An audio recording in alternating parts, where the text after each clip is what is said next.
అందరికీ నమస్కారం. నా పేరు పేరాల మానస.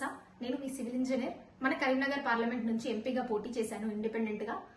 నాకు నా పోరాటానికి నన్ను నమ్మి నాకు సపోర్ట్ చేసిన ఓట్ చేసిన ప్రతి ఒక్కరికి, అన్నలకి, అక్కలకి, చెల్లెళ్ళకి, నా ఫ్యామిలీ, ఫ్రెండ్స్, రిలేటివ్స్, ముఖ్యంగా పార్టీలకి అతీతంగా మాకు సపోర్ట్ చేసి మమ్మల్ని ఎంకరేజ్ చేసి మాకు ఓట్ చేసిన ప్రతి ఒక్కరికి నా హృదయపూర్వకంగా నేను ధన్యవాదాలు చెప్పుకుంటున్నాను.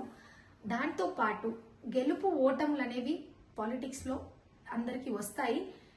గెలిచిన బండి సంజయ్ గారికి మా శుభాకాంక్షలు. దాంతో పాటు నాతో పాటు ఓడిపోయిన ఎంతో మందికి మీ యొక్క పోటీ అనేది చాలా మందికి స్ఫూర్తిగా ఈ రోజుకి నిలుస్తుంది. ఎందుకంటే చాలా మంది ఏదైతే పోటీ చేశారో డబ్బు లేని రాజకీయాలతో పోటీ పడ్డారు. అది ఎంతో మందికి ముందు వచ్చే తరాలకి కూడా స్ఫూర్తిగా నిలుస్తుంది. ఇంకెంతో మంది ఇప్పుడు రాబోయే లోకల్ బాడీ ఎలక్షన్స్ లో కూడా మనల్ని స్ఫూర్తిగా తీసుకొని ముందుకు